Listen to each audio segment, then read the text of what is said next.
Happy Sunday, Knicks Nation. Welcome Alfonso, Who Care, Woody Woodpecker, Craig, Donnell, 140th Street, my brother Malik Shabazz, Grand Rising to you. Happy afternoon today, first day of the week on Sunday. And we're starting a new week for the Knicks. Now, last week, we had, if you guys remember, last week, we had, can y'all hear me? Testing 1, 2, 3. Want to make sure y'all can hear me. Am I coming through? Am I getting, because I don't see the thing moving. Hang on 1 second. I don't see the stream moving. Hold on 1 second. I don't see the stream moving. Hold on, Baba Louie. Oh, there it is. Okay. All right. You were getting worried there. It was like a delay. Okay. I'm Miss Stevenson. Thank you for that. Gorilla Jakes. Greetings to all of you. So if you remember last week, Guilford McCormick. Yeah, there you go. All right. I'm starting to see everything. Jabroni Z, how you doing? Last week we had a survey or a poll, if you remember. We had a poll. And we were asking how many games would the Knicks win over the course of the week? What would be their record in their 4-game homestand? You remember that? Knicks fan for life. What's up? G Bustino. We had this, and Glenn Closton. How you doing? And you remember what the majority of us came to the conclusion? You guys remember that? We had a what's up, John Pettit? What's up, Ron Rowan? We had a poll, and we had the Knicks have a 4-game homestand, and we were like, what would be their record at the end of the 4-game homestand? And it wasn't just me, Gorilla Jakes. It wasn't just me. I think it was John Pettit, right? It was the majority of us. It was all of us. Like there was some that was like, well, they're gonna go 4-0. There was some they're gonna be 2-2. Some think they're gonna win 1 game. But the majority of, I think it was a solid 60% of us thought they would go 3-1, right? Is that correct, John Pettit? Is that about right? I think the majority of us, it wasn't just me that called, it was the majority of us said they would go 3-1. And so what did they do? They went 3-1. And so now what ends up happening, right? I think many of you guys already know this. Good morning, Keith, Frankie. Is every loss is the end of the world, right? The Knicks could win 10 straight and then they'll lose a game. And for many in Knicks Nation, it's the end of the world when they lose that game. What's up, Samuel? And that's why I'm glad I brought this up for a reason. Do booziness. What's up? Superstar, my brother. So I brought this up because I wanted all of us to remember that most of us last week said they would finish the week 3-1. And we thought if they finished the week 3-1, they would be 14-9. That's what we said. They'd be 14-9. And guess what they are? 14-9, right? Right? So nobody should be surprised. It's not the end of the world. And also, Donna, 140th Street, Harlem, what's up? Yeah, no problem, Dante. We'll talk about the cat injury. Let me make a note of that.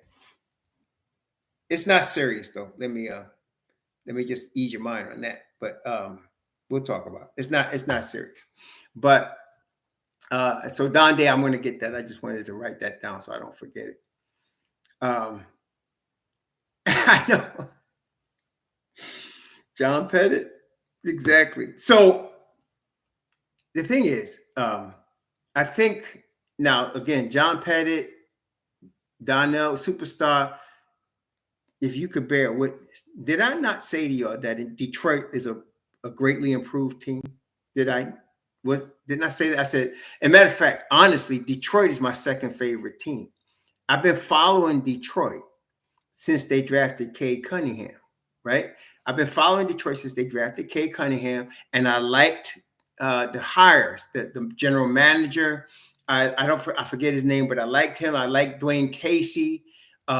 And even I was surprised that the Phoenix guy they hired, Monty Williams, and then letting him go so fast. But JB Bickerstaff, you can't do much better than that. So I liked the way, and again, brethren, what we as Knicks, right? I think we can agree also on this. The Knicks' futility prior to the Tibbs era was a large part due to a lack of competence in the front office. Can we agree on that? Like, in order for any organization in any sport, especially a major sport like basketball, to be successful, you must first have a very good front office. Without a front office that sets the tone for the culture, that sets the tone for the type of player that they want, that sets the tone for the connection between them and the coach and for the whole culture of the organization. And we like to use teams like Miami, San Antonio, the Lakers even, and Boston, who are perennially threats to win the championship, as examples of you want to have a front office first. Before you do anything, okay, you need a front office. And James Dolan, and this is again, there's a lot of hate for Dolan, right? A lot of the Knicks hate. A lot of people still don't get this. A lot of hate for the Knicks is Dolan hate. Now, there's people like Shaq. I don't know what Shaq's problem is, but he hates the Knicks. But there are a lot of ex-players and media type that hate the Knicks because of James Dolan.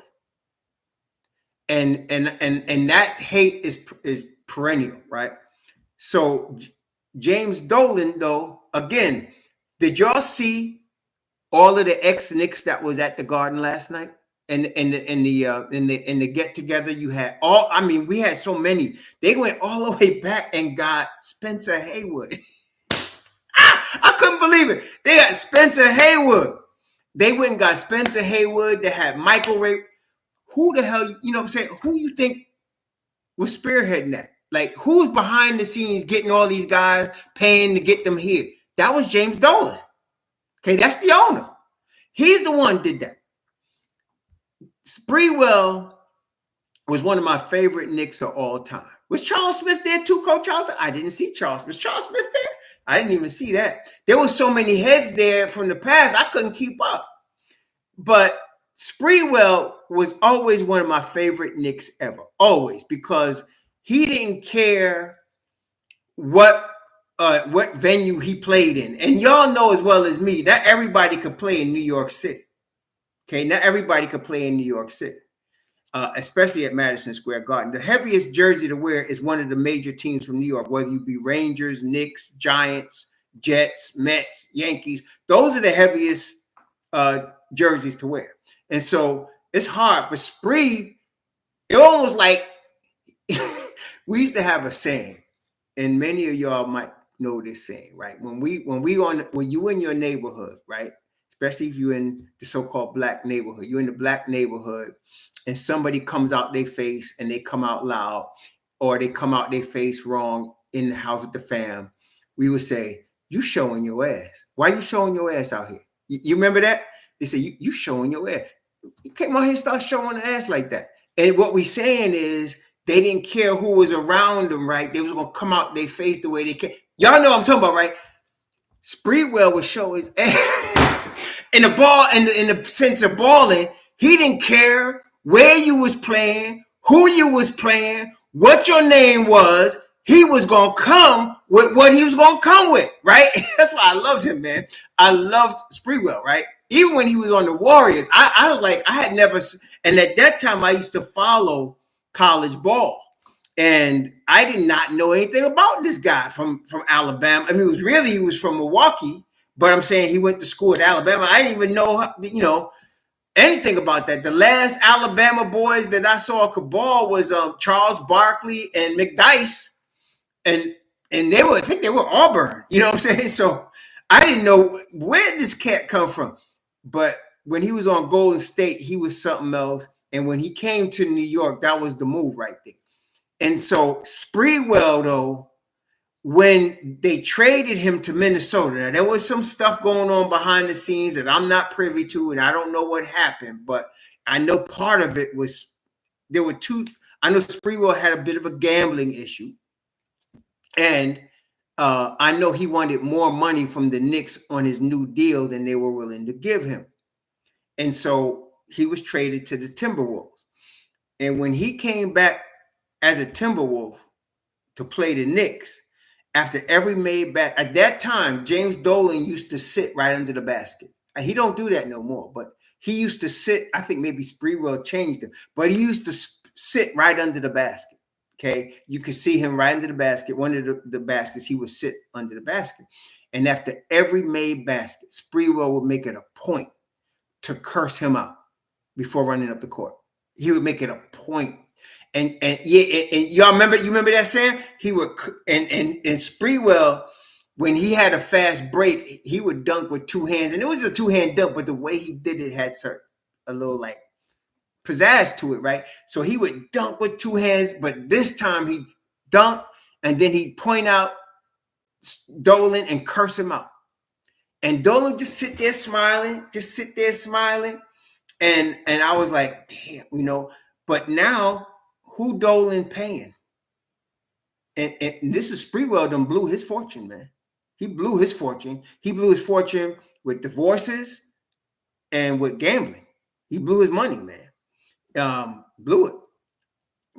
Dolan brought him back. Okay. And I believe he would bring back Oakley. Oakley being stubborn, though. I think, right? I mean, what y'all think? I think Oakley being stubborn. I think he would have brought back Oakley too. In fact, I heard from what I understood is that he tried to get a meeting with Oakley, and Oakley wasn't having it. So,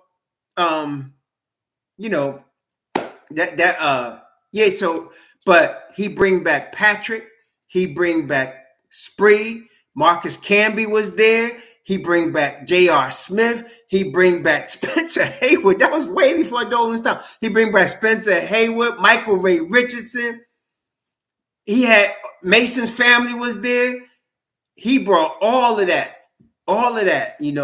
back. Herb Williams was like the guy in Miami before that guy was even around, right? You know the guy in Miami I'm talking about, that's like the elder statesman. Herb Williams was there for the Knicks long before that dude was there, man. Herb Williams was there already. He would Udonis Haslem. Herb Williams was Udonis Haslem before Udonis Haslem. That was Herb Williams. Okay. He was with the Knicks assistant coach player, whatever, for a long time. And Udonis Haslem is now that for Miami. But before there was Udonis Haslem, there was Herb Williams. So all of them is Dolan bringing that together. That's the owner. Okay. That's the owner. Steve Novak was there. And so John Wallace was there. That is the new culture. And it started when Dolan hired the Don. When Dolan hired the Don, I didn't know how this was going to work out. Honestly, I was very dubious because I knew it. I felt at the time that they were trying to copy the Warriors because the Warriors brought a former agent type dude to their front office.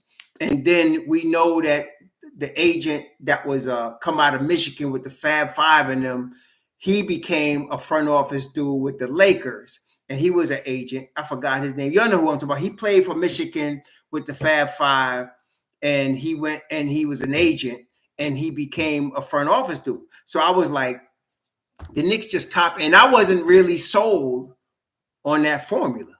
Okay, and then there was all the rumors that this agent would bring big free agents to the Knicks and all that. But what helped me? Two things. Number one, that spring, and many people don't remember that, but he was planning on trading Julius Randle, which, and you remember Julius's first year with the Knicks was a complete disaster. It was a complete disaster. He was a turnover waiting to happen. He was hogging the ball, and he wasn't playing no defense. I couldn't wait to get rid of him. And so when Ian Begley in that first year, Ian Begley, if you remember, he wrote articles saying the Knicks are looking to draft a power forward. That was a direct hit. I said, oh, shoot, they're going to trade Randle. Good. Leon, okay, I like this so far. Then he messed around and hired Tom Thibodeau, my second favorite. My favorite was I wanted Kenny Atkinson. And I think a lot of us, I knew they weren't going to hire Mark Jackson. To me, Mark Jackson is done with the NBA after that whole, when you are in Golden State was a laughing stock before Mark Jackson came in. They were a laughing stock. They were getting beat by 20 and 30 every night. And then it was Mark Jackson that was there when they drafted all of them pieces, Stephen Curry and Thompson and Green. And he was the one that was there and built that team. And then all of a sudden he's out. And I knew, Dolan would be the guy to hire a Mark Jackson. Because of how he is, he would be the guy to hire a Mark Jackson if he's going to do it. But he left it up to Leon Rose. And so I wanted Kenny Atkinson, but my second choice was Tom Thibodeau. I always loved Tom Thibodeau because Tom Thibodeau is a defensive-oriented coach. And to me, it had been a long time. It had been since Jeff Van Gundy that the Knicks played any defense. And tell me if any of y'all remember different, because since Jeff Van Gundy, it was the last time they consistently played what we know to be New York Knicks defense. Pat Riley had him playing defense, and then Jeff Van Gundy had him playing defense. But after that, they ain't playing no defense. It was embarrassing to watch them. They sucked on the defensive end of the floor. And you can't build anything without defense. Right? Look, if you look at, let's say, baseball, football, and basketball, the three of the four major sports, right? Hockey being the other one, and I'm not as versed in hockey, but baseball, you want to win a championship, you don't start with home run hitters. What do you start with? If you want to win a World Series in baseball, how do you build from scratch a World Series team? Right, you start with pitching. That's how you do it. Why do you think Atlanta was getting to the World Series all the time? They had premier pitching all up and down there, not even on their roster only, but also in the minor leagues. They was drafting pitching. Okay. Second thing, Woodson, but I think we understand Woodson was an exception, a one-year wonder. It wasn't his fault that he was a one-year wonder. It was Phil Jackson's fault, but he was a one-year wonder, right? But good morning, Stu Kid. So you need, in football, you need two things: a defensive line and an offensive line. Okay. And really the defensive line, to me, you got to have a defensive line really and really good corners that can lock down people. If you get a defensive line and corners, you're starting something. Then you build with the tackles, offensive tackles, right? And you build offensive line. Then you get your quarterback, right? So that's how you build a championship team. So you get a defense and you build that defense, and then you get an offensive line, and then you get a quarterback. When the Giants were winning championships, what they start with? Lawrence Taylor, right? Harry Carson, Lawrence Taylor, right? Then they built the defensive line. Then they got the safeties. Then they got an offensive line. Then with Sims. They didn't even have a good running back till they got Joe Morris. Joe Morris was the first 1,000-yard rusher, I think, in Giants history, if I'm not mistaken. But they had built everything else already before they got him. Then they got an older guy, Otis Anderson. And he was, and it started even before Bill Parcells. You had the front office. You had to have the front office. The Youngs, remember the Youngs? The front office. They get Bill Parcells. They start from there. G. Bastino, thanks. Peace. Where I went to the free alumni event. Oh, okay, nice. You got a chance to meet him. Okay. Oh, did you really? He said he met Monica McSweet. All right, Mrs. Monica. Mrs. Monica. Let's remember that she's a Mrs. now. She's married. Somebody claimed it. Yeah. So in the major sports, you build with defense. Okay. So for many years, the Knicks did not have defense, and what they were doing, they had terrible front offices, and they would start with trying to get big names. That's what they were doing. Trying to get big names, right? And it obviously wasn't working. So Leon, and that's why I liked Atkinson and I love Tom Thibodeau, because defense wins championships. Okay. So that's right. No defense, no bueno. So they bring in Tibbs Tibbs started working with Randall, and I think that we could all agree the result is obvious. 2-time All NBA, 3-time All Star. Randall hasn't played like that in his whole life, you know, and he's still, they're having a little problem with him in Minnesota, but he's doing all right. So that's how you build a team, and it all started with Dolan hiring the Don.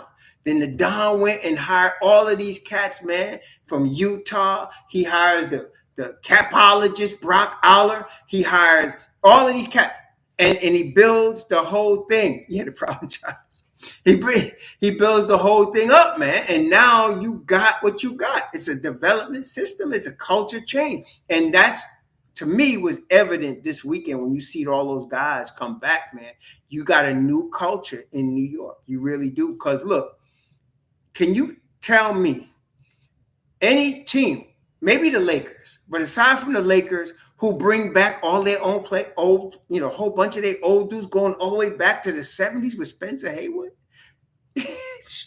I mean, that's what I'm saying. I don't know. I mean, the Lakers would do that. The Lakers do that. Outside of the Lakers, though, I ain't seen nobody do that. Lewis Luck, John Mars needs to fire Joe Schroen. I don't know why.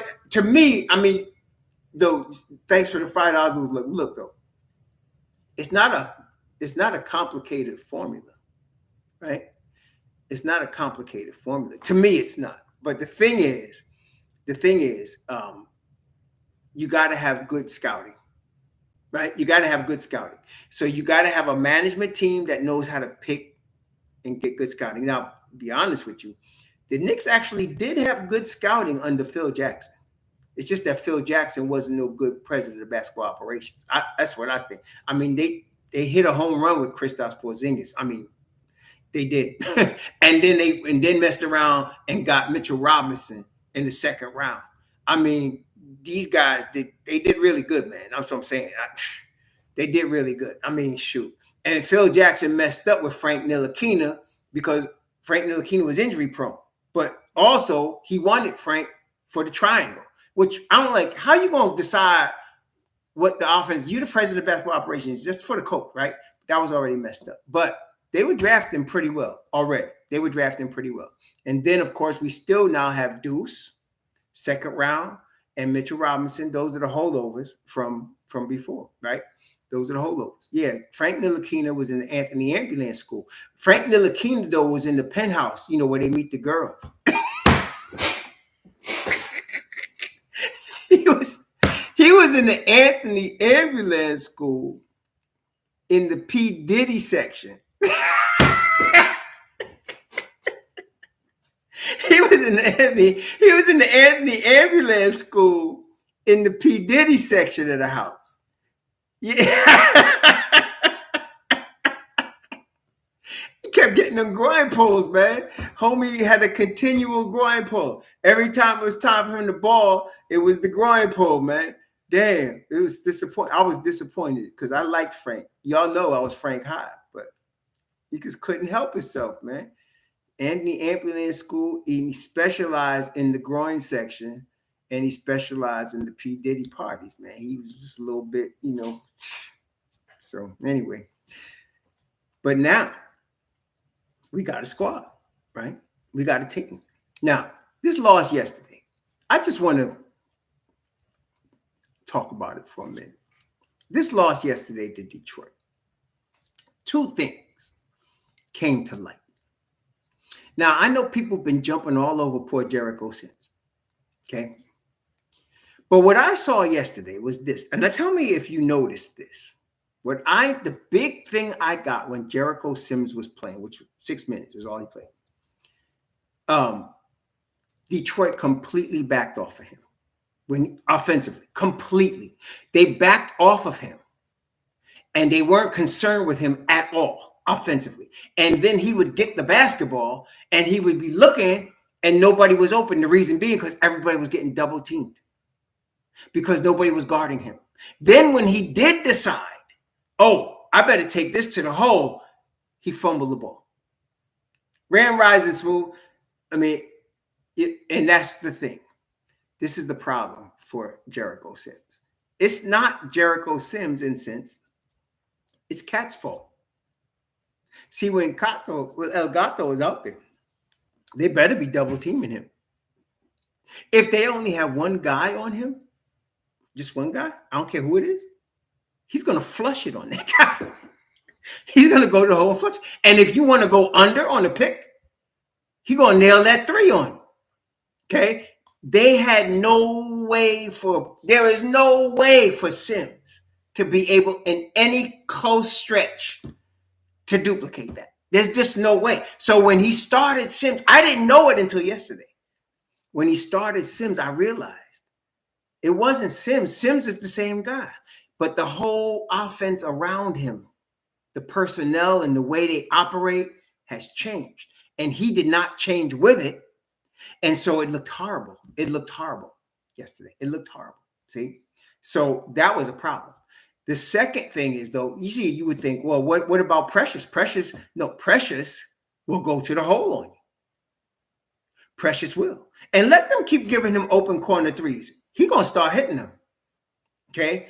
Precious is a lockdown 1 through 5 defender. So is Sims, but it's just different, man. It's just different. Okay? Now, Brunson said something after the game that to me encapsulated the whole thing, man. Brunson said, they asked him, they said, what about the slow starts? He said, what about the slow starts? You know what Brunson, y'all heard what he said? Did you hear Brunson's answer? They said, what do you think about they said, you've been having slow starts. And they said that, today it caught up with you, but you've been winning anyway. But he said, this is what he said. He said, the game starts at 7:30. We should be right. He said, you should be ready to play at 7:30. And I want to be honest with you. Of the whole starting five, and I'm telling you, OG, McCall, Josh Hart, and Sims, only Brunson was ready to play at 7:30. I'm just being honest with you. And I'm telling you, I know OG going to be all world. I know McCall going to blow the doors off eventually. We know Josh Hart's a triple-double machine. But only Jalen Brunson was ready to play at 7:30. That's it. That's right. So they started picking up. First of all, there was really two dynamics. They brought in Hoop Porty. I was surprised at that. Two big surprises for me. He brings Hoop Porty in before Precious. That's number one. Now, he only played, how long did Hoop Porty play? Hoop Porty played rotation minutes yesterday, if I'm not mistaken, right? Hoop Porty played rotation minutes yesterday. Let's take a look at this. Hoop Porty played rotation minutes yesterday. I think he played, what is it here? Let me see. Hoop Porty played, how long did that boy play yesterday? 15 minutes. Yeah, he played rotation minutes yesterday. 15 minutes. He played 15 minutes. And I knew that was perfect for him because I knew what was going to happen. Like, he comes out, he's got better hands than Sims. He's got more offensive skills. And he's a rim protector. It's obvious, right? So we got something in the future with Hoop Porty. I've been saying it. But he's a rookie. And it only took a few minutes for Detroit to start taking advantage of him, man. And they were causing him to look left and right, not know where he was, not know where anybody else was, and he was lost. So he started diminishing returns. That's why he only played 15 minutes yesterday. But I still say the future is very bright at the 5 with Hoop Porty. Okay? No problem. But and that's when they started turning it around. They brought in Hoop Porty and they brought in Deuce. And they started coming back. They finished the first quarter down by 16, and they was using the next 2 quarters to try to come back. Okay. Then, of course, Precious Achiuwa comes in. And I'm very excited about Precious. I told y'all I was always excited about Precious. Even the day of the trade when I found out they got Precious along with OG, who y'all know I was calling for the summer before last. I was like, oh, God, we got Precious Achiuwa too? Here we go. And it was interesting to see Precious go against Beef Stew because they like bookends, man. Precious and Beef Stew. Yep, yep. So I'm glad, man. Look, yesterday we're missing Gato and we're missing Payne, right? Just give me those two guys back. And we're not even talking about Mitchell Robinson yet. The difference between Mitchell Robinson and his effect and Jericho Sims. Some people, I don't know if y'all remember, because in New York is out of face, out of mind, right? You don't even remember last week, much less last year.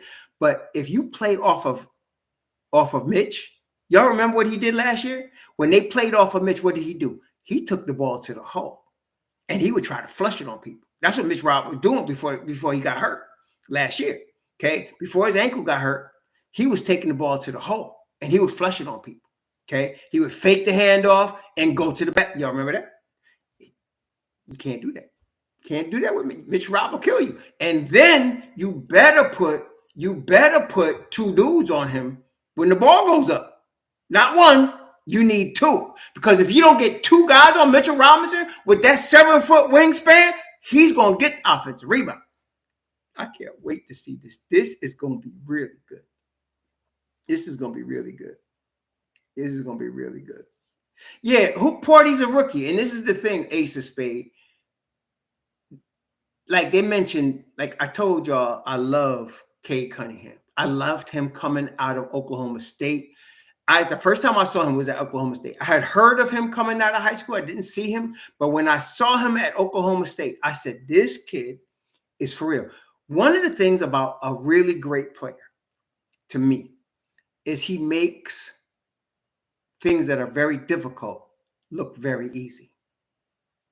It's like with the Joker. The game, he does not change his pace for the game. The game has to change. He has his own pace and he gets what he wants. And that's what Cade Cunningham does. He does not change his pace. The game he's always under control, always smooth, never rattled. And every year it's gotten a little better, okay? Till this year.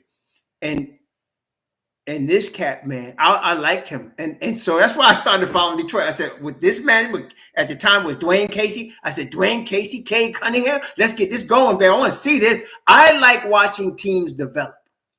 Okay. That's why I know a lot about Sam Presti. I've seen him redo that team 3 times.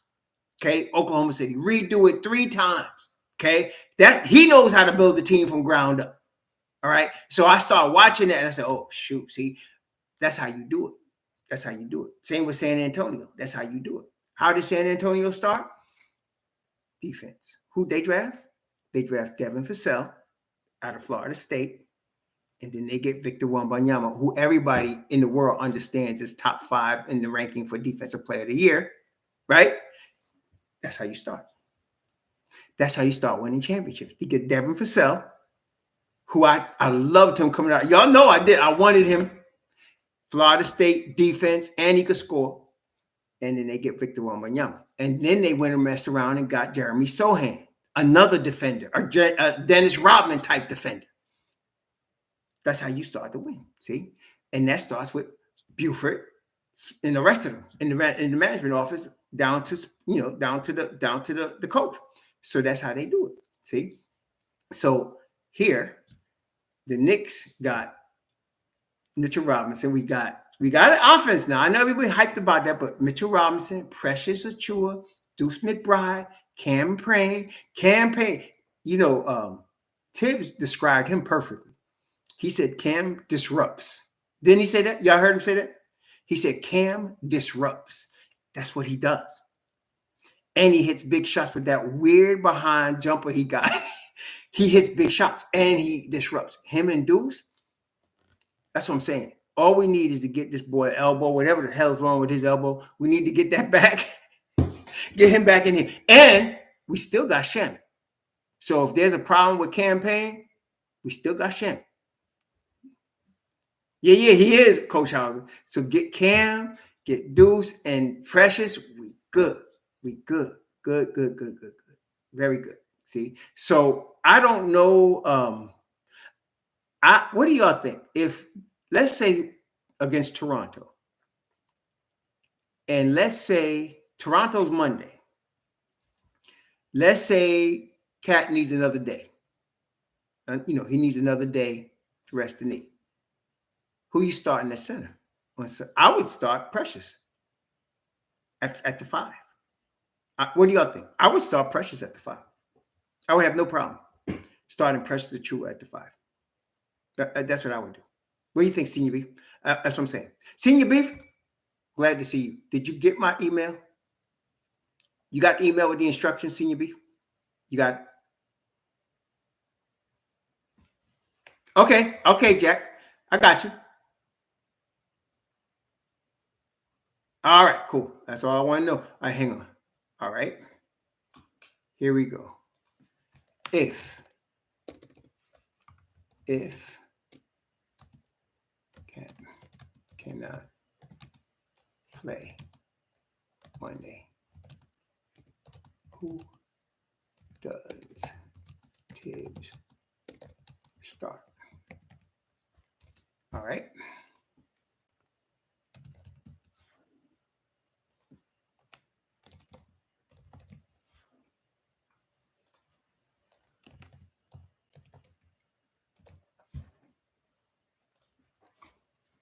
All right, here you go. If Cat cannot play Monday, who does Tibbs start?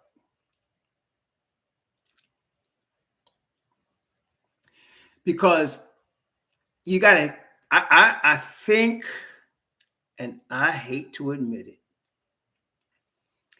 but I think Tibbs is going to start playing Hooporty more and Sims less. Now, when Mitchell Robinson comes back, you're not going to see Hooporty either. But I think for this, until Mitchell Robinson comes back, you're going to see more Hooporty and less Sims. I think that's going to be the case. Now, I don't think he starts. Yeah, I think you're right. New York State of Mind. I agree with that. Get him his legs back, get him his wind built up. I think he starts Precious, and I think he brings Hooporty with Mobb Deep, especially with Deuce, and because Hooporty played very well with Deuce yesterday. They played very well together, and Deuce was not shooting the ball particularly well, and understandably, he got beat by Jaden Ivey a couple of times. Jaden Ivey still only shot, I think he was 6 of 16. It wasn't like Jaden Ivey shot the lights out yesterday. So Deuce ended up doing a good job on him at the end. Yeah, he was 6 of 16, 2 of 6 from 3. He was all right. But Deuce did what Deuce does yesterday. He didn't shoot the ball as well yesterday. But him and Hooporty were part of that crew that was making a run. They got it within 2, I think, by the end of the third quarter, if I'm not mistaken. And then, yes, I think so. And you know why? To me, it's very basic as to why. Hooporty has got very good hands, whereas Sims is in the Nerlens Noel school of brick hands, right? Nerlens Noel had hands like 2 bricks, right? He couldn't catch nothing, right? And Sims is in that same school. Sims could get a pass and he's bumbling the pass, or even yesterday he made a nice move to the hole, bumbled the ball, and yeah. Whereas Hooporty has got really good hands. He will not, he had really good hands. So I think you're going to see more of Hooporty until Mitchell Robinson comes back. You're going to see Precious playing 4 and 5. And you're going to see some Hooporty, just like I think you saw yesterday. Hooporty, 15 minutes a game. I could see that. Like yesterday, if you look at the minutes distribution, right? So yesterday, Deuce played 27 minutes. Precious played 28 minutes. And Hooporty played 15 minutes. Now, if you add Cameron Payne into that, take out Jericho Sims, so that 6 minutes goes. And then you lessen a few minutes on everybody else. I think that's a pretty good outline. I think that's a pretty good outline of what we can expect. So I want to really see how they do this on Monday, because now you're into between the 20 and the 30 games, and we know that this is the period of time. This right here, this will be their 24th game, right? Yeah, Hope's answer. Nerlens Noel, man. That guy couldn't catch. I mean, he had the worst hands I think I've ever seen on a. Oh my gosh, man! But Hooporty, Sims make Hooporty look like like dag. He make Hooporty look like Jerry Rice, man. Because Hooporty at least can catch the ball. Oh gosh. Oh yes, and that's the same with Sims. Nerlens Noel was a rim protector, really, but he could not. Don't ask him to do anything with catching the basketball. Yeah. But Hooporty can catch the ball. That's pretty big with Jalen Brunson, though, right? I mean, right? Brunson likes to set his. Brunson's become a really great playmaker this year, so he likes to set people up, and so he needs a guy that's going to catch the ball when he throws it to you, man. And unfortunately, my man Sims has a little bit of problem with that. That ball seems like it's covered in butter when homie trying to catch it. And so that's a problem. Thank you, Malik. That's a problem. So we'll see. But I think, all right, I'm interested. I thought it would be higher than 70%. Oh, 20. Oh, I hear you. So 21% of y'all think that Tibbs might turn back to Sims. He might, because Tibbs is guy that don't like to break his habits too much. I think I got that. I get that. Yes. I was wondering how come it's not higher than 70%, but I can see that logic. I'm not going to say that Tibbs ain't going to not start Sims. He might. We should not be surprised if he if he doesn't start. If he starts Jericho again, give Jericho another shot. He might. He very well might. But he saw enough. He took Jericho out 6 minutes into the game and put Hooporty in the game. 6 minutes into the game. Yeah, I agree. I think his leash just got shorter. I was even surprised at that. I thought, before Deuce, before Precious, he put Hooporty in the game. The one thing I didn't understand, though, I don't know if y'all noticed, but when he put Kolek in the game, it was layup city, man. He put Kolek in the game, and that dude could not guard his freaking shadow. And I was like, what the hell? Why is this guy out there? Yes, he hit a jump shot. Okay, great. But he could not guard anyway. I was like, oh, my God. I seen the guy break he just missed the layup. The guy missed the layup. And the second time, he didn't miss the layup. I was like, this guy's he's matador of matadors, man. Oh. Anyway. Yeah, that didn't last long. How long he kept that young boy in the game? That boy was in the game for 4 minutes. 4 minutes too long. Whew. Yeah, goodness gracious, man. But yeah, like Calderon, right? Oh, man. Took him out quick, man. So let's see what happens on Monday. I'm interested to see how he does that. I would not have a problem. And I don't think any of y'all, obviously by the poll, I don't think any of y'all would have a problem with Precious starting at the 5. Right? I don't think any of us, even those of us that think he might still start Sims, and I totally understand that. That's not outrageous. But because Tibbs is a very loyal coach and he's loyal to his vets, and Sims is one of his vets. But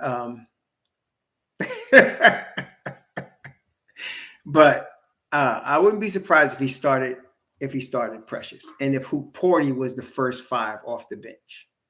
I wouldn't be surprised if that was the case. Now, somebody asked about Cat's knee injury. My understanding is that's from overuse. That's not like something that NBA players don't get. That's a common thing. That's from overuse. And when you look at Cat and you see how big he is, he puts a lot of pressure on his feet. And as you can see, his feet are built to handle that. The boy got big clodhoppers.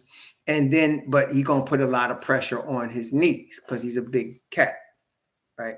So, yeah, knee soreness. So you're going to get that once in a while. And so, when you do, that's why, a guy like that, like I think we said this at the beginning of the season, aside from Mikal Bridges, what we're looking for is 70 games, 65 to 70 games from everybody. Right.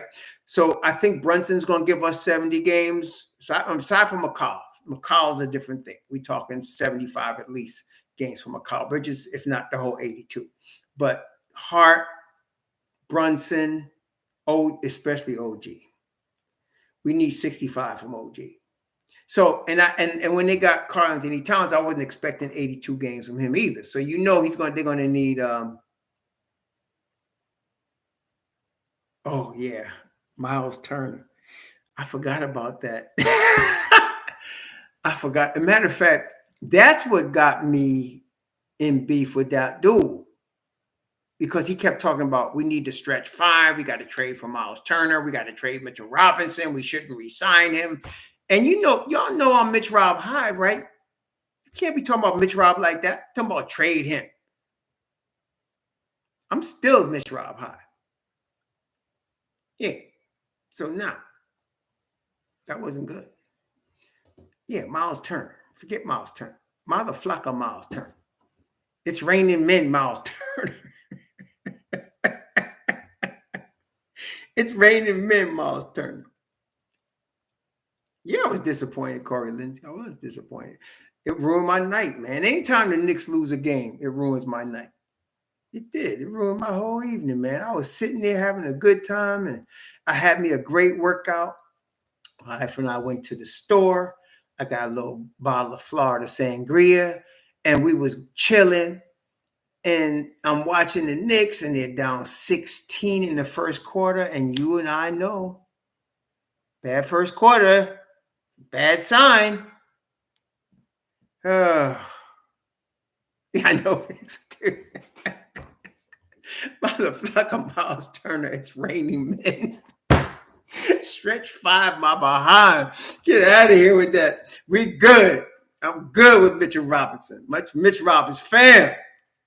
Country fool that he is. Country hick. That's what MitchRob is, a damn bayou country hick. But I love Mitchell Robinson. He's fan. He reads, he's orange and blue, man. He reads he's orange and blue. No, man, that's not it, Jabroni Z. Detroit's legit. I keep telling y'all Detroit's legit. I don't know why Detroit is not Charlotte.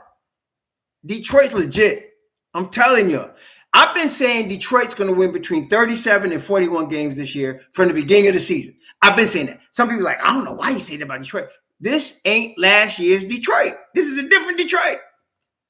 And you got Jaden Ivory, Cade Cunningham, and they're moving up. They're doing good, man. And Jalen Duren looks very good. Of course, they got my boy, my favorite player on that team, aside from Cade Cunningham, Beef Stew. And then they messed around and got some really nice veterans, man. They messed around and got Tobias Harris, Tim Hardaway Jr., and Malik. Oh, yeah. I was like, oh, shoot. Yo, John Pettit, I had made the decision. It was really this morning. I said, forget these Knicks people, man. I'm going to ice people out. I'm going to get, Sims sucks. I told you Sims sucks. Yeah. Because immediately after the loss, my first thought was, well, we did say they were going to go 3-1 this week. That's my first thought. I said, we did say they were going to go 3-1. I just did not like the defensive side of the basketball last night. I was very disappointed in first quarter OG and first quarter McCall Bridges. It was them two. And first quarter Josh Hart. All of them were sleeping yesterday in the first quarter. All of them sleeping in the first quarter. And that's what Jalen Brunson said. He said, the game starts at 7:30. You should be ready to play at 7:30. And he's right about that. Absolutely. So, one thing though, right? Let me ask you all a question. This season, not last year, this year, very rarely have you seen the Knicks play 2 bad games in a row. Is that right? Very rarely. Them refs had it in for the Knicks yesterday. I'm not lying. How you going to throw Josh? First of all, the thing that kills me, fans like you and I, we pay money either in cable, League Pass in my case, or if you go to the game, you're paying money to watch guys like Josh Hart. You are not paying money to watch the referee ref a game. It's a claim where the Knicks are trying to come back. They're fighting. It's the heat of it. And you're going to throw him out. I don't even know what he said. He said he ain't say nothing to the dude. I don't even know what he said. And the ref. Yeah, see? You know? Nah.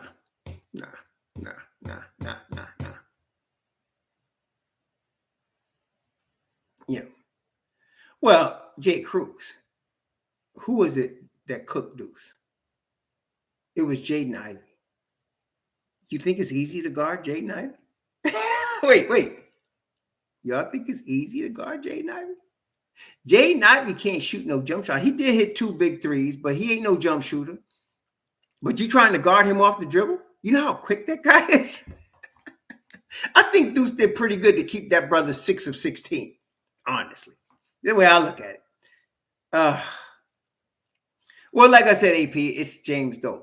It's James Dolan that the league doesn't like. It's James Dolan. James Dolan has 2 problems with the NBA. That has 2 problems with James Dolan. Number 1, politically, he's conservative. He's not a liberal. That's a problem in the NBA. You know, the NBA is basically a rainbow type of league. I think we can all see that. You know, rainbow type of league. And so that's a problem. Number 2, James Dolan will do things that the league doesn't like and march to his own beat. Doesn't care what the league thinks. 2 problems. Like when he didn't like the Daily News was writing about the Knicks, he banned them from the locker room. I like that. Y'all remember that? I like that. This is years ago. He banned them from the locker. He said, you can't come in the locker room. Yeah. I mean, so I like him. But that's why they hate the Knicks. It's James Dolan. They don't like him. Yeah. Well, this is the thing, Ace of Spade. The NBA knows the Knicks are going to be very valuable regardless of how they treat the Knicks. When the Knicks team sucked, they were worth over $1 billion, right? Because of the market and because of all of the fans that are Knicks fans all over the world, right? I mean, literally, right? Even here, we got a guy here from Portugal, guy from Romania. I had a Knicks fan contact me from the Philippines. They're all over the world, Knicks fans, because anybody that comes through New York City, if you worked in New York, if you lived there a short time, or if you're from there, obviously, yeah, so they're going to have fans. So the Knicks are always going to make money. So the NBA is not worried about money coming from revenues from New York because they know, but they hate James Dolan. They want him to sell the team, and he won't do it because it's his team. Okay, he's not going to do it. So that's it. That's why they hate the Knicks. And then you got guys like Shaq that are more than happy to step on that as well. You know, so yeah. Yeah, RJ has been balling lately. He's had like a 39-point game, like a 37-point game. RJ has been balling recently, man. RJ has been a problem. And he's going to he's really going to be a problem on Monday. Look, we better come to play. Let me see here. Is because Quickly has been out for a while, right? What is it? Y'all know why has Quickly been out? So Quickly's been out for a while. I don't know why. What the heck is wrong with IQ, man? Let me see. It says elbow. He's out with elbow. He's limited to drills. Oh, he's out with an elbow injury. And then you got Bruce Brown is out from Saturday, but he's conditioning. So he's coming back. But they're going to have a problem. RJ is going to really. And your boy, Grady Dick could play. You know, he could shoot. Grady Dick could shoot. You know, he really can. You know, he can shoot. Grady Dick. He can shoot the back. He can shoot the rock, man.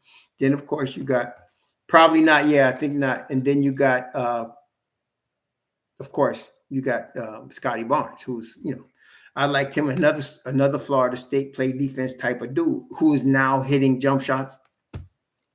Scotty Barnes is going to be rough. So we got to come to play. I like the fact that it's going to be like that. The Knicks are not going to take them lightly. The Knicks know they got to come out in the first quarter with some, as Clyde would say, fire and desire. Okay. And so they got to be ready to play. Yeah, Leonard Hamilton. Love Leonard Hamilton, man. I always liked him as a coach. I liked him when he coached the Wizards. I liked him when he coached in Miami. And I love him at Florida State. He's become an institution at Florida State. Look at what he's turned out, man. The boy is something else. Jonathan Isaac, the starting point guard over there in Clipper land. I forgot his name. You got him, Malik Beasley, Scotty Barnes. They really... He puts out, of course, Devin Vassell, one of my favorite. He's put out some stuff. He puts out some stuff, man. How do we improve our 3-point defense? Well, I think the Knicks just had a bad game. It is the league. They had a bad game the other day, but I think the Knicks play pretty good 3-point defense, don't they? If I'm not mistaken, let me see. I think they do pretty good. Against team. They do pretty good. The Knicks are okay. They'll be all right. I think OG's gonna be ready. Mikal Bridges said he was disappointed. They're not gonna have 2 bad games in a row.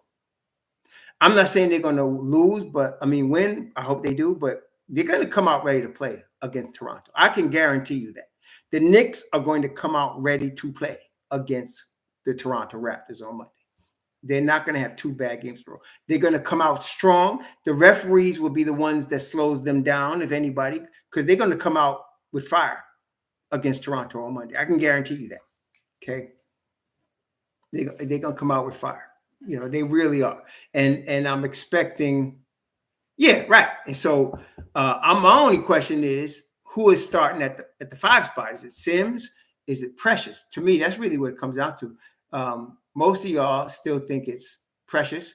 I hope you're right. I hope you are right. I really would like to see. I think the Knicks would play better starting Precious Achiuwa. I think the defense would be better starting Precious Achiuwa. Precious Achiuwa is 6'8" with the 7-foot wingspan, but can we agree he is a rim protector when he needs to be? He's a rim protector when he needs to be. He really is. He does a great job at that. Yeah, and that's another thing we've been noticing, Andrew, this whole week. Brunson has been getting beat up. Yesterday, it was so blatant. It was ridiculous. The guy basically did a bump and run on him to open the game. And I was like, what the heck, man? And Brunson looked at the ref and said, what the F are you seeing? What are you watching? It's day to day, Corey Lindsey. It's just a rest for the knee. It's day to day. I don't know. He might miss Monday, and he might not. It's day to day. They got him listed as day to day. Knee soreness. Yeah, knee soreness. So we'll see. He might need to rest. You say we got killed on the boards? Let me see. I don't know. We didn't rebound. The Knicks didn't rebound the way they should, but they only had 31 rebounds, which is terrible. Yeah, you're right. We did get killed. 31-43. That's true. Looks like we did get killed. Only 4 offensive rebounds. Now, let's look at the bright spot, though. They only had altogether 31 rebounds. But Precious had 10 of them. Precious had 10. Now, Josh Hart wasn't on his game yesterday. Josh Hart's good for 8 or 9 rebounds a game. Gato comes back. We know he's averaging 13 rebounds a game. I don't think this 10 rebound game from Precious is an aberration. I think that's going to be what you're going to get from him every night. So between that and those guys, I think we're going to be in pretty good shape, y'all. Yeah. I think we're going to be in pretty good shape. No, he had 9 defensive rebounds, John Mark. He had 1 offensive rebound. He had 10 total boards. Precious Achiuwa had 1 offensive rebound, 9 defensive rebounds, and 10 total rebounds. And that was in 28 minutes. And so I think that's not going to be an aberration. I think we're going to see that on a regular basis. So you get 10 from him, 13 from Cat, that's 23, and 9 from Josh Hart, that's 32. I think the Knicks are going to be, coming back a little bit better on the boys soon. Yeah, Corey Lindsay, it's true. You can't win all of them. This is the league, right? Again, any given night, any team could be any other team. This is the league. That's how, look, especially, you see how the fourth quarter started yesterday, y'all? There were at least 3 wide open 3-point shots. One for Tobias Harris. There was another one for, one's Tobias Harris's, one for Cade Cunningham, and there was another one wide open. So it's like for the first 10 minutes or the 5 minutes of the game, it was like shooting practice. And so they got in a rhythm because they were just getting free shots. You know what I'm saying? So you can't do that in the league, man. Then after a while, when the Knicks started pushing up on them, they was hitting shots with guys on them. But Malik Beasley had at least 2 or 3 wide open 3-point shots. You can't be giving the NBA player that. Not like a guy like Malik Beasley. No. So, yeah. We got to shore that up. I think they will. Yeah, the question is, Supreme Stream says, I think Hooparty deserves the look. I think he's going to get it. I think he's going to get it. John Mark, you really need, sir, with all due respect, you need to stop with an inferior team. Detroit is not an inferior team. I could understand if you said the Charlotte Hornets. They were in rebuild. But this is the league. There's no inferior team. This ain't college. This ain't like a number 5 seed playing a number 32 seed. This is the league. Everybody's good. The other night, I think the Washington Wizards beat, who did the Washington Wizards beat somebody the other night. I was like, the Washington Wizards beat somebody. I was like, who did they beat? They beat Denver, 122-113. The Washington Wizards. Don't talk to no team about inferior. This ain't college. Ain't no automatic wins in the league. This is the league, man. Sure. Yeah, they beat Denver. So ain't no inferior teams. Let's stop this. They keep losing to inferior teams. Bullcrap. There ain't no inferior teams. In the league, anybody could lose to anybody at any time. It's the daggone league. Sure. What's wrong with y'all? This ain't college. Don't get confused, okay? Number 1 ranked Duke lost to, number 25 ranked somebody state. Now that's different. That's in college. This is the league, man. Sure. Anybody could beat anybody. Okay? So, whatever. They're no inferior teams. Yeah, man. So, whatever, Brian. Y'all breaking on a poor kid, man. I think the Knicks do take the same approach to every game. The problem with the Knicks is they're made up of human beings. Human beings change day to day sometimes. Physiology, mood, argument with the wife, whatever. They change. It happens. This is the league. Every team wants to win every game, especially Tom Thibodeau. There's no coach in the NBA, and players have said that. There's no coach in the NBA that's more prepared than Tom Thibodeau, that eats, thinks, drinks, sleeps basketball than Tom Thibodeau, that has his team more prepared also than Tom Thibodeau. So listen, man. No, that's bullshit. You about to get me the curse piece, G. That's bullcrap. That's bullshit. Listen, every team, the best team in the NBA right now, record-wise, is the Cleveland Cavaliers. And they lost 3 games. Cleveland lost 3 games. The next best team, they lost 5 games. That's Boston. Boston lost 5. Oklahoma City lost 5. After that, everybody's lost 9, 8, 10, 11. What is this? What is this bullcrap? I disagree because elite team. Get the hell out of here. You stupid. You're going to get me cursing, man, with that bullshit. Nah. Don't give me that crap. Elite teams, my ass. You know who elite? Let me tell you who elite team. You ready? Who's the NBA champion? That's the elite team. The rest of the team's just trying to get there. Elite team, my ass. You guys look at too much Twitter, man. You guys look at too much damn Twitter. What the hell's elite team? Motherfucker, an elite team. The Knicks are an elite team. What the hell? Elite teams. First of all, let me explain something to you. There are elite organizations. That's what you're talking about. Elite organizations. And guess what? The Knicks have one. Yeah, John Mark, y'all should go to the bar together somewhere and get the hell out of here, man. Elite team, my ass. Elite team. Motherfucking an elite team.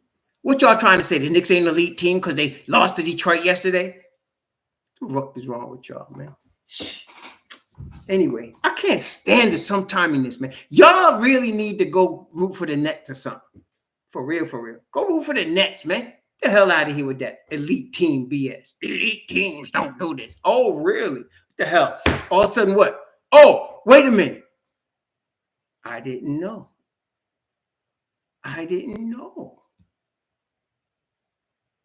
You must be a multiple-time championship coach. I didn't know. You must be John Wooden. I didn't know you must be John Wooden. Telling me what elite teams do. What the hell is wrong with y'all? Well, see, AP, the problem is not with the Knicks being 14-9. The problem with your dumbass expectations. That's the problem. That's the problem. It ain't with the Knicks. 14-9. Shit, that's a good record. 14-9. It's good for fourth in the East.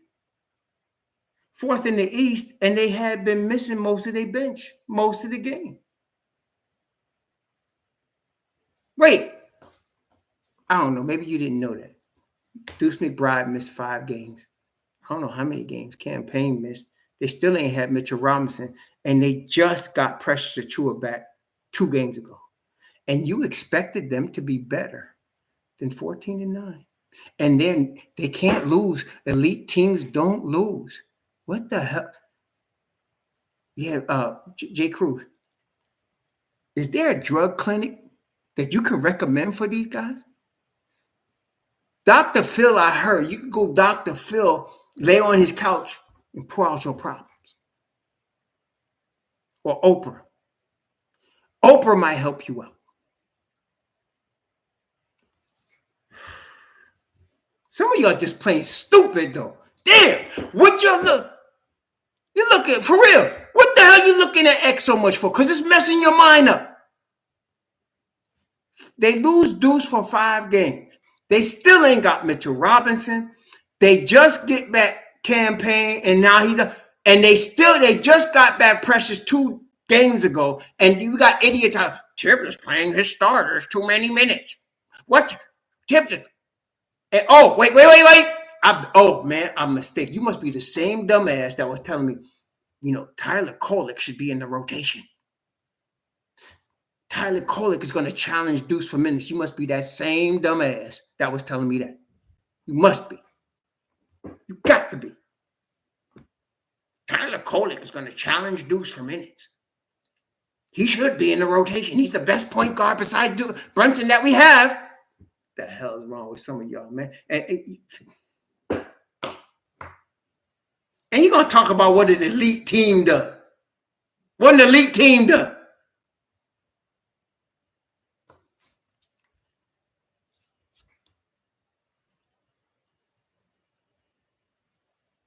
It's amazing. You can't make this up.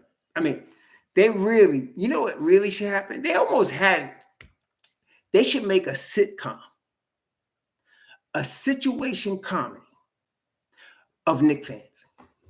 There was a platform. I forgot the name of it. I probably wouldn't say it if I could remember it. But those guys were such clowns. They reminded me of a situation comedy. They were supposed to be Knicks fans, and I couldn't remember. And I was like, they should do a situation comedy. And they should bring some of them people that be on a Celebrity Row with some of the Knicks fans. and they should just do a situation comedy where they watch the reactions and the comments from the Knicks fans. No, but for real though, look, do y'all understand that without a bench, Tibbs is going to have to play his starters more minutes? And do you understand that without having key players like Mitchell Robinson, Precious Achua, and Deuce McBride, that they're going to lose some games? Do you understand that they're going to lose a few games?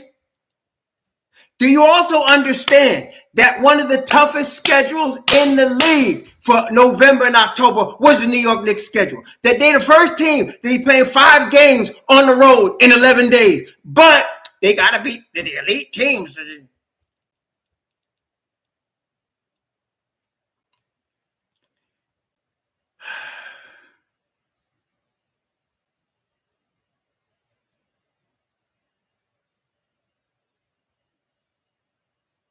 Oh, John Mark says, I act like somebody who does not have good arguments. You know, when people like you that are usually high or drunk, I guess it would sound like I don't have good arguments. I guess it would. You know, that dude, what happened, there's sometimes, dude be drunk, right?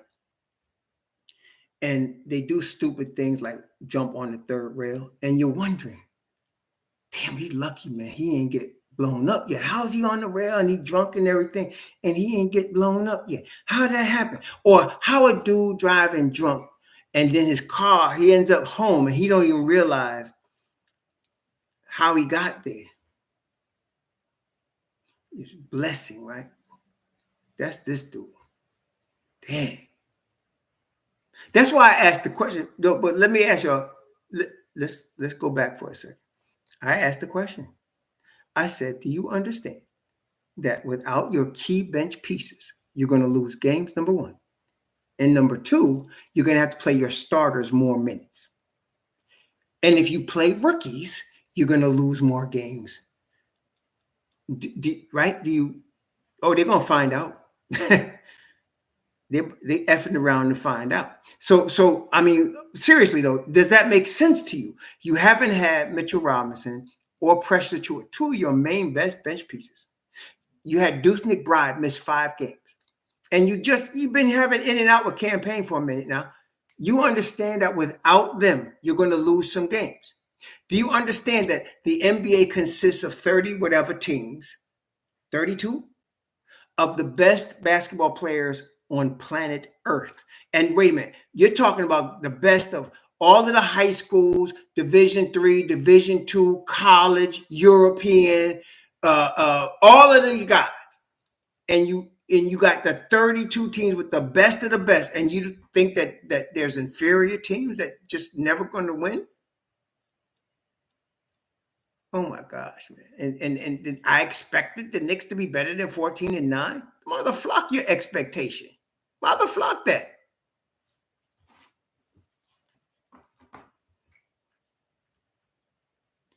Yeah, I remember Tiki Bird. That's the bank robber, right?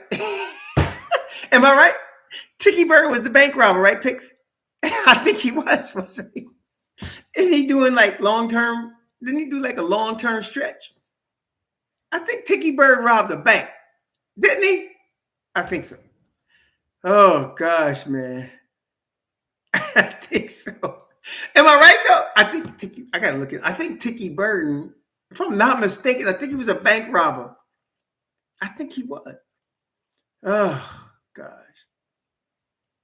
like the dude from the Lost Boys. The Lost Boys, one of my favorite hip hop groups. One, unfortunately, rest in peace. He got shot. Freaky Ty. But the other dude, he tried to rob a store, a bank or something, and he's in jail for a minute now. Yeah, Freaky Ty got shot. But then there was another dude. He he tried to rob a bank or something, man. And yeah, he ended up doing some time. Tiki Burton and him, yeah. They should have both of them on the Knicks podcast. Yeah, Sprig Night, right? Sprig Nice, Pretty Lou, you know them cats, man. Yeah, Lou, Sprig Nice, Freaky Ty, yeah, Mr. Cheek, yeah, all of them, yeah. What they from? They were from not Woodbridge. They're from South Jamaica, I think. Yeah, this is how we do. That's right. This is how we do. That's right. That's right. I got to represent where I'm from. Bottom line. Was it? No, it wasn't Pretty Lou. Pretty Lou married. I think he married a white woman. Excuse me. He married a woman in Atlanta with 5 kids or something that's like that. He got out of New York. Pretty Lou Bingo. Yeah, no, he cool. Yeah, yeah. Yeah, it was Sprig Nice, I think, that robbed the bank. I think he was the one. I think it was Sprig Nice. I think you're right, Malik. I agree with you. Yeah. But anyway, that's how some of these knuckleheads be on here, man. You know, talking about they ain't got no reasoning. What the hell? Anyway, yeah. Yeah, it was Sprig Nice. It was Sprig Nice that tried to, it was Sprig, not Sprig Nice. Sprig that robbed the bank. He was the one that tried to rob the bank. It was Sprig. It was Sprig. Yeah. Yeah. That was him. That's right. And Freaky Ty, unfortunately, rest in peace. He the one got shot. And I think it was a mistaken identity or something. They wasn't trying to shoot him. Yeah, Les Kustafim is in the pit. I've been doing this for ways now. What is it? I've been doing this back in the days now. Yep. Music makes me high. That's right. Yeah, I heard Franz Wagner is out because of the oblique. Him and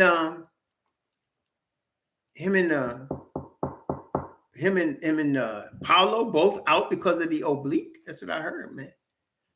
Yep, that's what I heard. I did hear that. But look,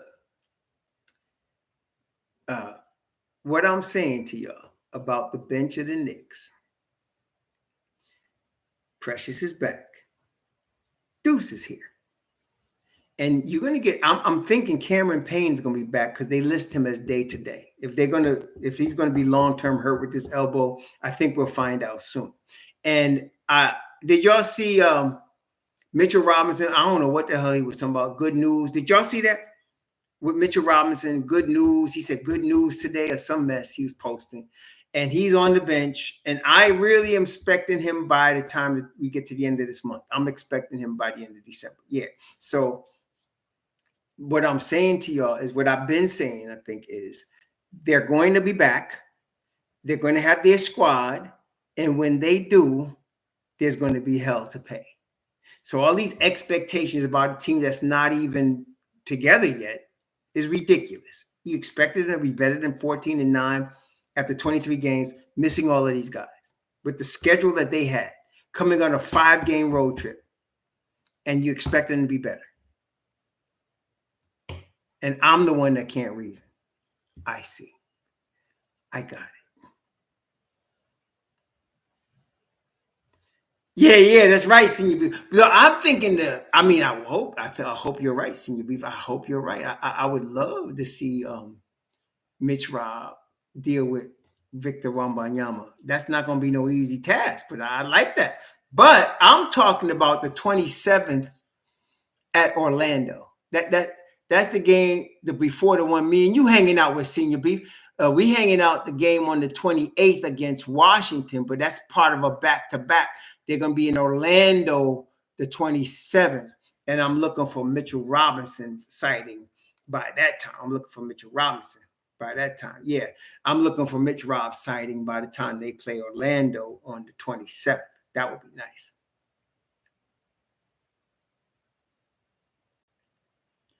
Peace, G's. I can't even talk to you, man. Wait.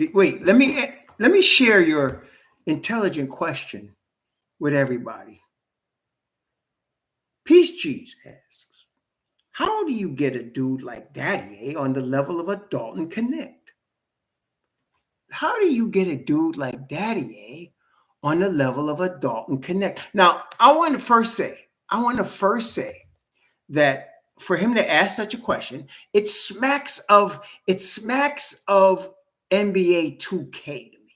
It smacks of NBA 2K. That type of question. It just feels NBA 2K to me. You know? It don't even feel like somebody that knows basketball would ask a question like that. But let's take that matter to the side, that this is a stupid ass question. So let's go past that. Dalton Knecht was drafted 17th.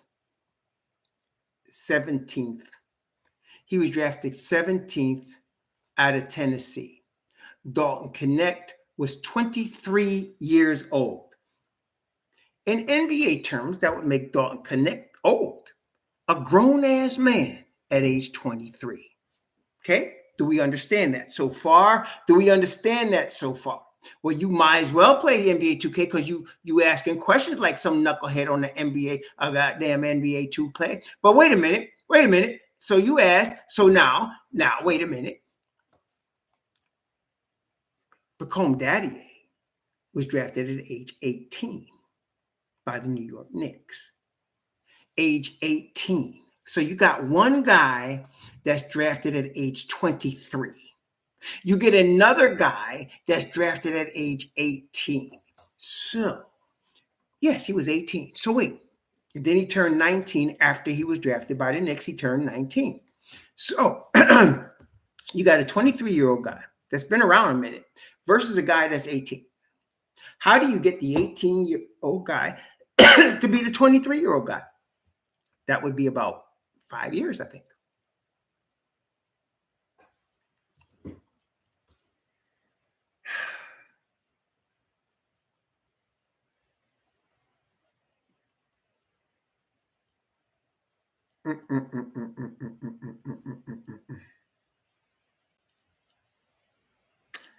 Okay, Kubar.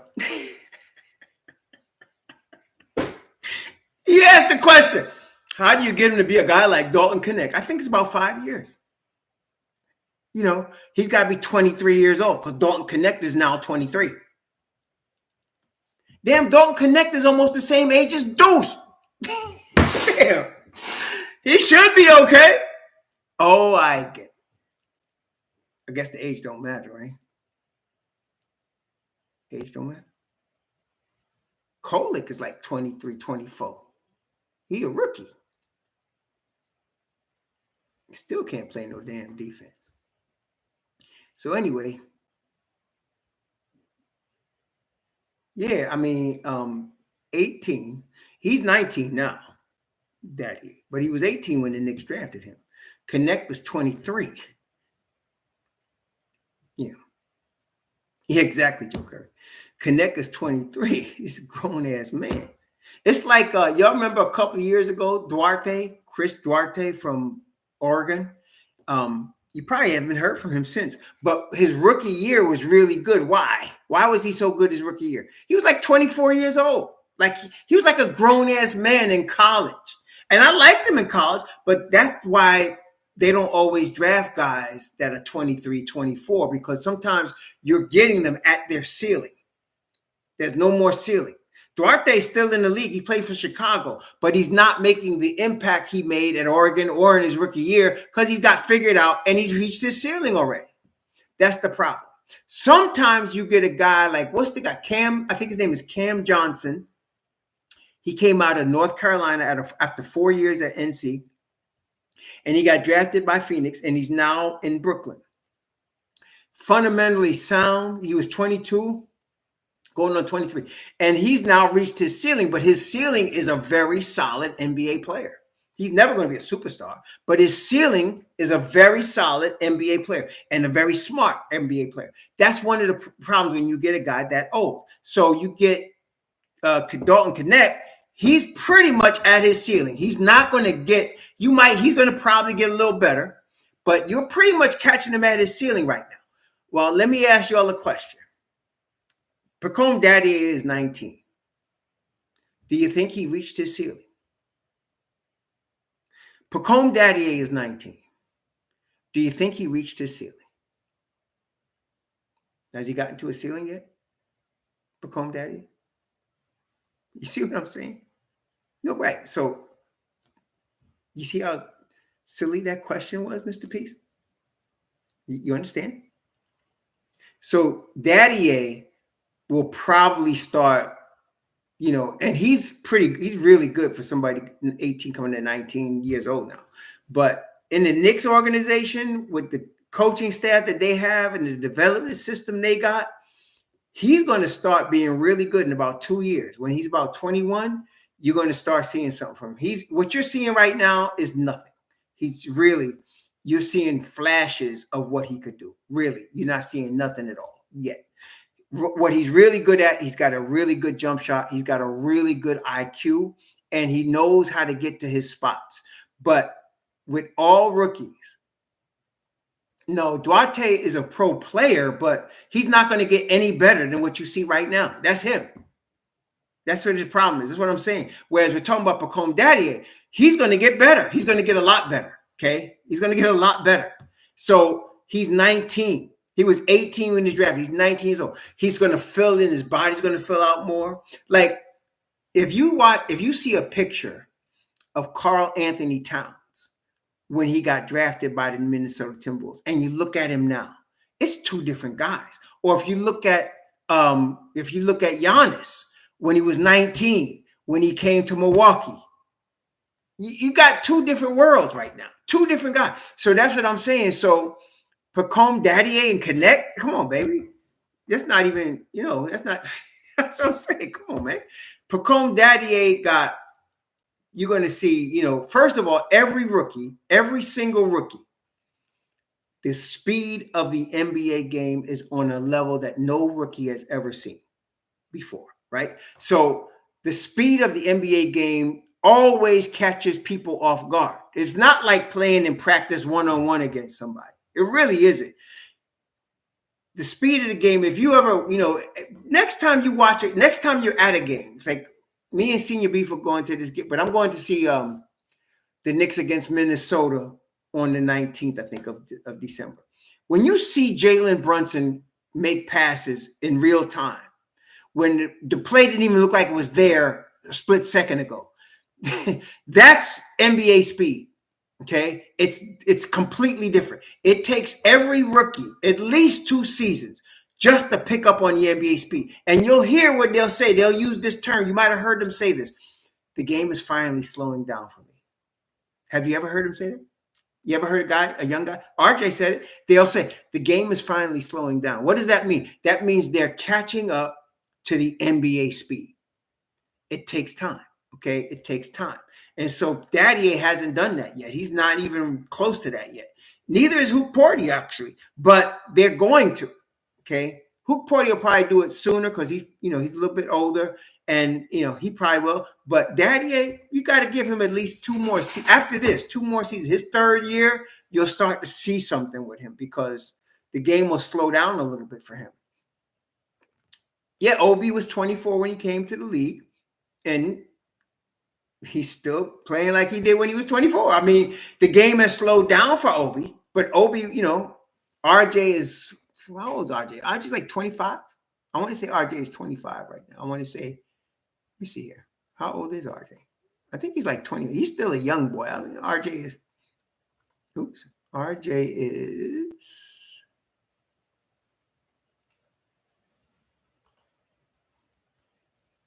24. RJ's 24. RJ's 24. And it seems like he's been around forever, right? And he's only 24. RJ 24. Yeah. Yeah. But what you're seeing from Pacome Daddy in particular, a guy that's 19, you ain't seen nothing yet. What you're just seeing is flashes of what he's going to be. You ain't seen nothing yet. He can get to his spots, which is excellent. He can get to his spots where he knows he can hit shots. He can hit shots. And he got a very good IQ, very good basketball IQ. He's a very smart young man. So I like him for the future. That's why I'm not real high on Tyler Kolek. Tyler Kolek is 23, if not 24. How old is this kid? Tyler Kolek is at least 23. He's at least 23 right now. Okay, he ain't no like spring chicken. Let me see. Kolek is, how old is this boy? Kolek is 23. Yeah, so Kolek is 23. and he'll be 24 in March. So I like him, but the start thing, people mentioning Steve Nash and all these, and John Stockton. I said, y'all must be out your goddamn mind. Come on, seriously? John Stockton was all NBA defense. You remember that? Then I don't see Kolek reaching that level. Let me just put it that way. He offensively, he's an NBA player. Okay. But to be a great NBA player, you better be more than that. You better be a bit more than that. I'm thinking his ceiling is TJ McConnell. And that's really good. I'm not saying don't think TJ McConnell is good. I think Kolek's ceiling is TJ McConnell. I think he is. He's going to, you know how TJ McConnell has the spot on the floor on the right side or the left side of the hoop where he gets there anytime he wants. You can know he's going there and he's going to get there and he's going to hit the shot. And he's not no all-star now, but he's an NBA player. Really good NBA player. I think that's Tyler Kolek. I think I can see. That's if he can develop some defense. And I think we don't know that yet. At least I don't, because I want to see how he adjusts to the speed of the game. The good thing about Tyler Kolek is he is one of those guys that plays at his own pace. He plays at his own pace, man.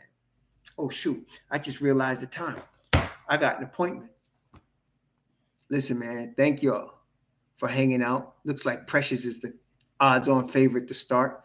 I agree with y'all. If Cat can't go on Monday, we should have Precious out there. Cat can go on Monday, though. And if Payne can go on Monday, I think we're in good shape on Monday. But we'll see what happens. I got to get going, though. I got some shooting to do. Y'all enjoy the rest of your Sunday, man. Enjoy the rest of your Sunday. Be back at it tomorrow. Shalom.